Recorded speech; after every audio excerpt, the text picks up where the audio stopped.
Hello everybody and welcome back. And it's been a while since we've had a chat. So, British Airways and I are getting a divorce.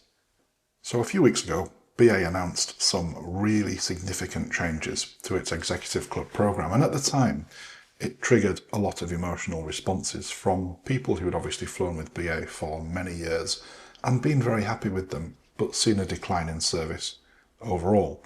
And I guess we could all say that British Airways is not the world's favourite airline, and it hasn't been for a long time. Back in the 90s when I first started flying with BA, it was an excellent service, and it was kind of still in the legacy of the hangover from the great days of John King and Colin Marshall when they ran it and transformed it into a fine airline. But since then, what you've seen is a lot of kids come along, Alex Cruz, Willie Walsh, and now Sean Doyle, of course. And they're all just foaming at the mouth to cut costs. And it's become an airline that's shareholder first, customer second. And I think that is going to come back and bite them at some point. I had high hopes for Sean Doyle. That was misplaced, I think. So, where are we now? Well, as I've said before so many times on these videos, over the last 30 years, I've had status on and off with British Airways. Back in the day, my first ever status was with British Midland, flying DC-9s between Teesside and Heathrow. That was when I was one of those young go-getters, those cost cutters, a bit like Sean Doyle. And I think, on reflection, they were great days compared to how things are these days, where everything is either, for example, on my most recent flight, the captain had a choice with British Airways. The captain had a choice as to whether to push back on time or load catering in Club Europe. So I suppose for the majority of the aircraft, who weren't worried about us poor underlings in Club Europe, they chose the path to push the aircraft back on time. But really, I suppose the underlying point is that just shows you where British Airways has come in those 30 years. It's now an airline that kind of has to make those tough decisions realistically. A good airline would be able to push back more or less on time and deliver catering. Of course, it's Heathrow, so nothing ever runs on time, and a lot of that is out of BA's control. But I'll get back to the point. So, over the last 30 years or so, in all those years, I've been a member of the BA Executive Club.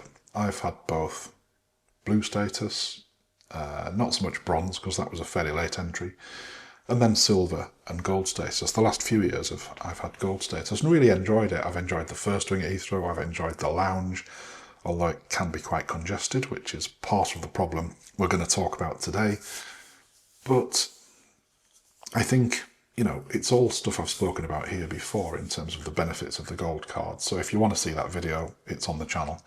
I'm not going to go into the benefits of having the gold card too much. It will spill over into what I'm going to say today, because basically, the thing is, unlike what a lot of people have identified over the last few weeks, particularly in those early few days in late December when BA announced these massive changes, I think hoping it would just go under the radar because they were so significant, and we'll talk about those in a moment, is it was relatively easy to get a BA Gold card. And I say relative because I've looked at all of the airline statuses, and again, we've talked about them on this channel an awful lot, particularly Star Alliance, when I did the AG and tier point runs a few years ago and got Star Alliance Gold with them. We'll come back to that. But for about £3,000 a year, which is what I was spending of my own money, no longer a corporate traveller, so very definitely falling into that premium leisure kind of badge, I suppose, I got the gold card, and it was relatively simple to do because if you've got a spare 3k kicking about, and I was going to make those flights anyway as part of the work that I do with my limited company, then it made perfect sense to get the gold card and to keep it, because then you could have a few drinks before you got on board, you could have a meal. The food in the F lounge isn't as good as it once was, but it's getting better. But essentially, I loved having that gold card. I really loved having the gold card. It's what kept me loyal to BA. BA gives me a gold card, I remain loyal to it. It's a win-win situation. BA gets my business, I get the free drinks and the booze, and row one in Club Europe. When I fly Club Europe, which I don't always.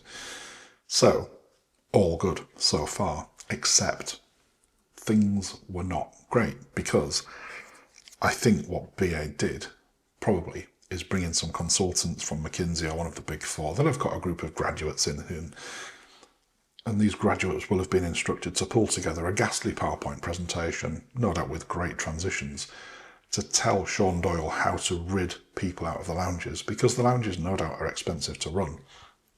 And they were attracting people like me, who were, in all honesty, probably spending only about £3,000 to £4,000 a year with BA. So let's have a look at some numbers, just to highlight the point, just to highlight how easy it was to get the gold card. So a typical flight for me with BA would be Newcastle to Heathrow to Tenerife. That would earn me about 120 tier points in Club Europe. So 40 for flying Club Europe domestically to Heathrow, and then 80 down to Tenerife, because if you booked on a longer mid-haul route, as they're known, to places like the Canaries or good old Bucharest, you'd get double tier points. So 40 plus 80, 120 per sector, 240 points return. All great. Except what BA then did is BA brought out an offer from BA Holidays. So if you booked a BA holiday for, I think, about 5 nights or more in a foreign country, you would get double tier points. And Tenerife being as competitive as it is to get to, and to holiday there, because all of the leisure companies do it, so like 2E, Jet2 and all the others, kept prices low. So for about £1,000, if you stayed in the cheapest possible hotel, the Vinci Hotel in Golfe del Sur, that would basically get you 480 tier points. And here's the problem. You only needed 1,500 to get a BA Gold card. So if I did that 3 times a year, I'd be pretty much on the money to get the Gold card. All good. Plus, if you were ever short, you could just do a quick tier point run to Bucharest or Sofia. And again, in BA sales and with various offers, you could get that from about £200 return in Club Europe. Apparently, customer feedback to British Airways was that they didn't like having all of these people in the lounges. They didn't like the lounges being as rammed as they were. And they were, I can attest to that, in fairness. So it created an opportunity, I suppose. Some bright spark graduate probably had a great idea in one of these consultancy companies to help BA move all these people out of their lounges. So you get the problem, but you get where I'm going with this. Something had to give. And what BA has done here, and the reason why I am leaving BA in August, is that they've used a sledgehammer to crack a nut. It's that old saying. This has been a massive, overzealous, real, I think, cost-cutting opportunity for BA. And they've seen it. Unfortunately, I think it's going to come back and bite them. So let me explain what the new regime is before we talk about why it's impossible for me to stay with BA. So that new regime that I've talked about now requires you to have £20,000 of spend with British Airways. So we've moved from tier points, where you would get a fixed amount of tier points on any given route, regardless of whether you're on a full fare business class trip or bargain bucket, like, a restricted book in advance Club Europe fare. The difference between those two is massive, but you would get the same number of tier points. So some would say that's unfair, and that's not the way that the Lufthansa group does it. But we'll come back to that. So you now have to spend £20,000 as a qualifying criteria to get the gold card, except it doesn't include airport charges or air passenger duty, those charges that are external to British Airways. They will give you the recognition for spending money on seats, for example, but if you're in Club Europe with a gold card already, that's going to make no difference, because with a gold card you don't pay for seating on British Airways, you choose your seat at the time of booking. So you're not going to be spending money on seats unless there's something I've missed. But essentially, what I'm saying is, by the time you take out air passenger duty and those external charges, which if you live in a high tax economy like Britain are very significant, that pound you've spent with BA might only translate to 50p worth of British Airways value as far as getting your status is concerned. So in reality, you might have to spend closer to £40,000 to retain your status at gold. And I've got to be honest, I can't ever remember, even when I was that corporate traveller with British Midland back in the day, ever spending 40 grand with one airline. My travel spend, when I was a young graduate myself, was in the region of 50,000 a year, but that's because the company I was working for was sending me all over Europe, and that included hotels, flights, trains, planes, you name it, everything, not just spending 40 grand on one airline.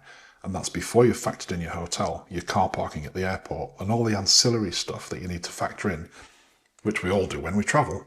So it's not like the chinless wonder city boy who is working for, let's say, a big investment company, travelling once a month between New York and London on a full fare 12 grand Club World ticket. I'm not one of those people anymore. Well, I used to. I've always had a chin. I'm not a chinless wonder. But my point is that there are a significant, sizable number of people who pay and earn for their own gold card. And I think what British Airways has done here is it's taken that sledgehammer to crack the nut. Because I think expecting people suddenly to cough up the difference between £3,000 a year, which is what I've paid for the last few years to keep the gold card, and like I said, I would be taking those flights anyway, to suddenly now having to spend at least 20,000, but probably more closer to 30 or 35,000. That seems unreasonable to me. But thanks to a fairly free trade skies policy over Europe, and this is where we win, we do have great choice. And so, according to the bulletin boards, not bulletin boards, how old am I? The forums that I've been reading, a lot of people are taking that choice now to think, well, A, I can't afford to spend it like me. I don't have 30 or 40 grand kicking around to give British Airways every year. The corporate traveller probably does, or it's the company he works for anyway. So, what I wanted to do in those early days, after BA made that announcement, I was thinking to myself, do I make this video now when everyone's emotions are quite raw? Because you've got to remember, a lot of you will say, for goodness sake, it's just an airline. It's just a gold card. I get that argument. But you've got to remember that a lot of people see this as a hobby. A lot of people are not the corporate travellers. A lot of people like me are lifelong aviation geeks, enthusiasts, call us what you like. And I do value that BA Gold card, or I did, even though BA has been through endless amounts of cost cutting. And it's far from being the world's favourite airline anymore, and it will never go back to those days, because that's not BA's stated intention. BA is trying to create a mid-range, mediocre product, and that's kind of what they've got. It's not consistent, but you can forgive them for that, for the lounge access, for the front row, and bits and pieces that you get with the wider One World Alliance. But I didn't want to make a knee-jerk reaction for two reasons. One, because everybody was so paranoid about it at the time when BA first made this announcement.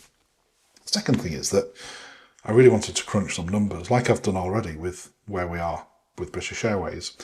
So here's the options as far as I see them. So the first thing, quite simply, is do nothing. The first thing is stay loyal to British Airways. Do I stay loyal to British Airways when it's going to give me, still a reasonable Club World, Club Europe product when I fly in the premium cabins? So if I fly down to Tenerife in Club Europe, I'll still get the bigger sausage for breakfast. You get the bigger sausage on the mid-haul route than the smaller sausage with the cooked breakfast. I'll still get some form of lounge access, but it won't be the F lounge, because remember, to get into the F lounge you need the gold card. So I will still get Club Europe service. I'll still get access to the business class lounge, the galleries lounge.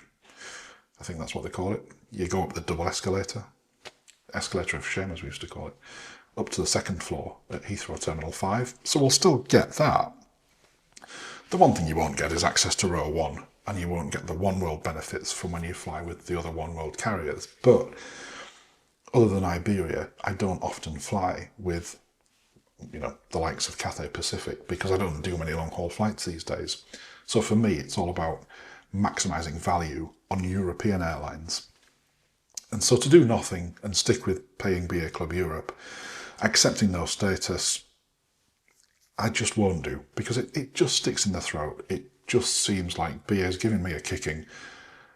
And I kind of want to give them a kicking back, if I'm being perfectly honest. So, loyalty works both ways, does it not? So doing nothing is not an option. So we can rule out that.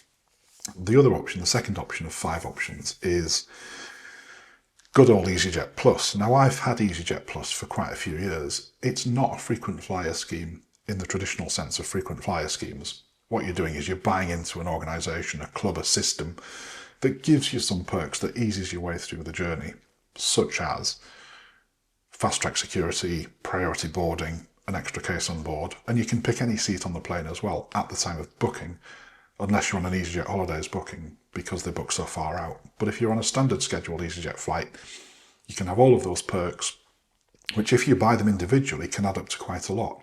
And easyJet Plus is only about, I think the full price is $250 a year, but I've got a discount code which I'll pop below if you're interested.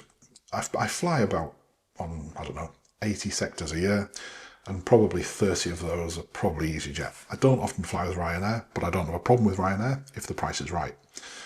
So easyJet Plus works for me, so that's a consideration, that's an option. And then, and this proved why it wasn't sensible to make this video the day after BA made the announcement, is because out of the blue came Flying Blue. See what I did there? It's quite clever. So this is KLM and Air France frequent flyer program. Now, I don't know much about it, or I didn't, but they have come to the rescue of orphaned BA premium leisure flyers, the category of traveller, remember, that BA no longer wants, people who pay for premium travel but off their own dime. And they're currently running a status match for £99, and I'll pop the link down below. So for that, if you've got a BA Gold card, what KLM will do, and as I said, this is valid at the time of recording, KLM may get to a point where they just switch it off and don't take any more status matches. So I would just stress this is still valid as of today, late January 2025. If you've got a gold card, it matches to platinum, which gives you broadly in line the same end result, which is lounge access. The lounges are slightly different in that because KLM doesn't have a first class product, it has business class. Business class is the highest cabin that KLM now has. The proposition is very slightly different, but what you are getting is the wider Sky Team Alliance benefits, and you're going to get that at top tier status as well. So there's only one status higher than KLM Platinum, similar to BA's Gold guest list. But word is, well, I can't see anything. I'm not seeing anything tangible. But word is apparently that KLM, if you've got Gold guest list, will match you to the higher status. But anyway, if you've got Gold, you're going to get Platinum for £99 for 12 months. And the benefit with that for people like me is, and millions of others, is that if you're familiar with BA over the last few years, you'll know that BA has largely abandoned the regions. It did that a long time ago. It tried to do a failed thing with Flybe, it didn't work, and then they did BA Connect, that didn't work. So they hived it all off. So the best case scenario, with the odd exception these days, is when you're flying with BA from the regions, you typically would connect through Heathrow or Gatwick, which is worse because if you're flying from the north, BA doesn't fly to Gatwick anymore, unless you're in Scotland, if you see what I mean. So Newcastle, Manchester is only Heathrow now, with the odd exception every now and again. They stick some Embraers on a weekend, or they used to. But it's basically a case of having to connect through Heathrow, which means if you're flying on a leisure route from Gatwick, you've then got to get the National Express round to Gatwick. If you live in the regions and you have KLM Platinum status, you are absolutely winning, because historically, and I'm going back 25, 30, maybe more years, there was an airline called Air UK. KLM bought it, and that became what you might now be familiar with as KLM UK. So if you see KLM UK, that's a route that's descended through the ancestry of Air UK. Importantly, that means you can fly to Amsterdam and connect onto the world with KLM from airports such as Norwich, Humberside, Teesside, all places that BA will never ever be interested in.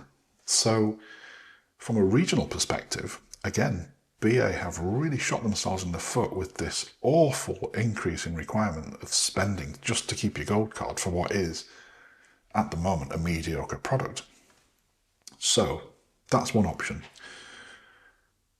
The fourth option is Virgin Atlantic. So Virgin are currently offering a status match. Again, the status match with Virgin, unlike KLM, is free, but to qualify for that you have to have an existing Virgin Atlantic premium economy or upper class booking.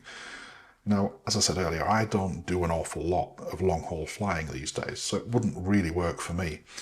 But it may work for you if you're thinking particularly as BA disowns your premium leisure money, and of course BA doesn't want that anymore. What that means is that Virgin will welcome you with open arms. And let's face it, if you're flying to any of the US destinations, the Caribbean destinations, particularly again, if you fly from Manchester, Virgin has a decent presence in Manchester. So it's worth a look. It's definitely worth a look. It wouldn't work for me, purely because I don't do much long haul flying. So the final option for me would be Star Alliance. In Europe, at least, I've always found Star Alliance to be quite tough to get into, purely because the Lufthansa group dominates Star Alliance in Europe. So through its ownership of, everything from Austrian Airlines to Swiss to, I think, Brussels Airlines as well. If they don't own them, they're in the process of buying them. It's a big behemoth company that's difficult to crack if you want to get top tier status. As far as I know, I've not seen any status match from them at the moment either.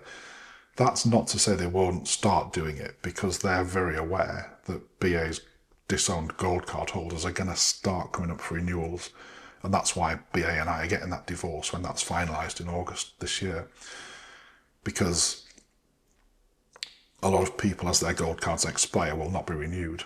Especially if, as I'm hearing a rumour, like Iberia does, if BA moves to a hard drop, as in, at the moment there's something called a soft landing. So if you don't qualify for gold, you drop down to silver instead of dropping all the way back down to the bottom of the ladder.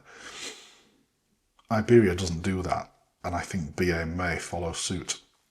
So if you don't qualify for gold this year, don't assume you're going to just fall to silver. There's a chance you might just drop all the way back down to blue. Now, it's irrelevant for me whether I drop to silver or blue, because as soon as I lose my gold status, I'm out of here. That's it. Divorce done. BA and I go our separate ways.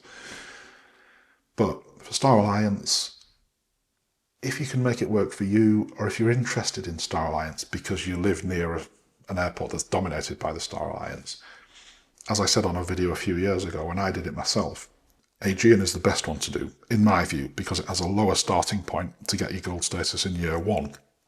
And it's even better in year 2. The only downside is you have to do a certain number of sectors to Athens with Aegean every year. It can't be on non-Aegean metal, as they say. So it can't be on other Star carriers. It has to be on Aegean. But Aegean is a fine airline, as I said on the video.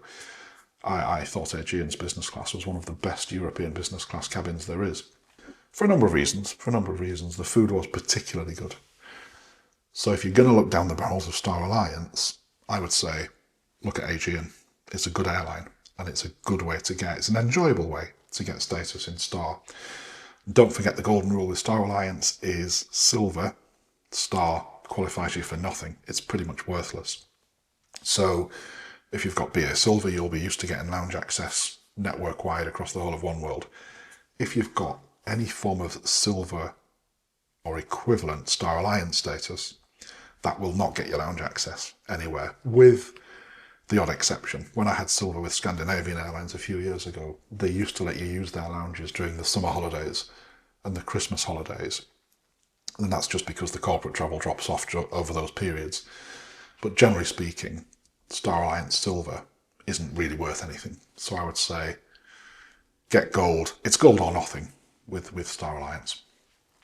So, 5 options. Let's just quickly recap. Do nothing, easyJet Plus, Flying Blue with KLM, Star Alliance or Virgin Atlantic.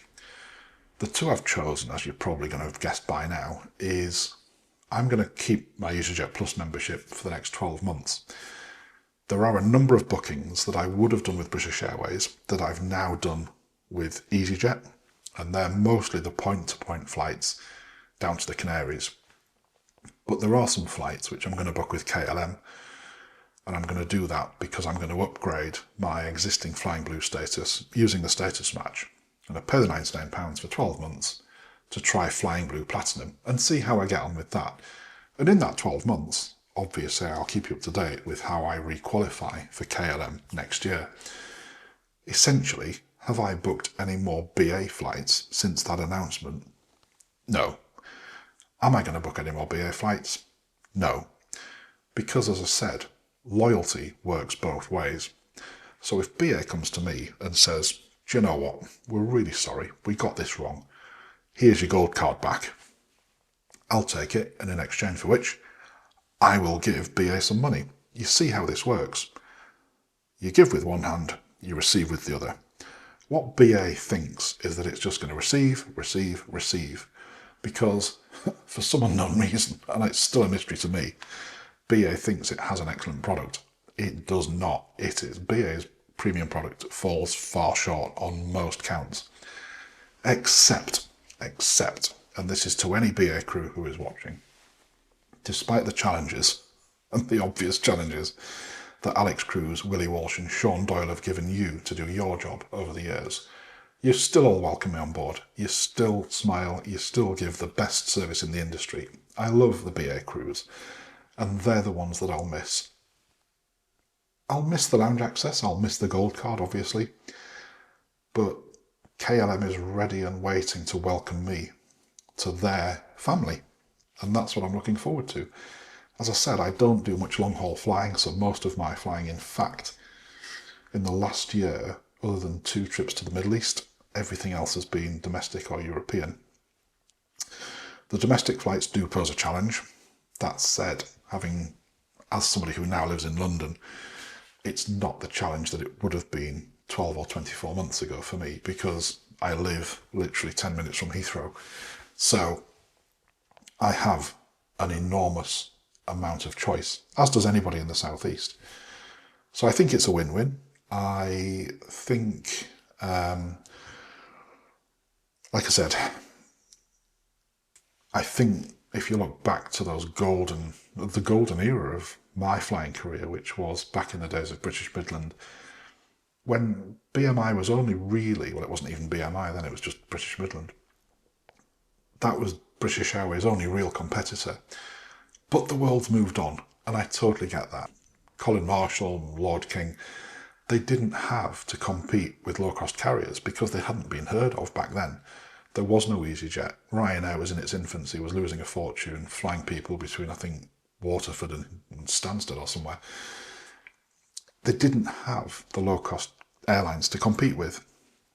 So it was clearly very different. It's a very different environment. But I will miss British Airways. I will miss aspects of British Airways. The crews, for definite, for sure. You don't get the same crews on any of the other airlines. That said, I am looking forward to a consistency of product that British Airways is missing at the moment. So I'm looking forward to the consistency of easyJet, because say what you like about them, you know what you get. You know what you're going to get. And I think with KLM as well, the odd time I've flown with them, I've done a few sectors with them, but not it's always been out of necessity because they fly to somewhere that BA didn't. I think with KLM, the cabins always feel comfortable to me. I mean, they always feel well fitted out. And I've always seen a consistency of service when I've flown in their business class cabins. But like I said, I'm talking about, that experience is based on flying with them in my entire life, probably 10 flights maximum. But the service has always been pretty good. So I will keep you updated as I go. Thanks for watching, and very good luck to you if you are one of those people like me who is a disowned, orphaned BA gold card holder.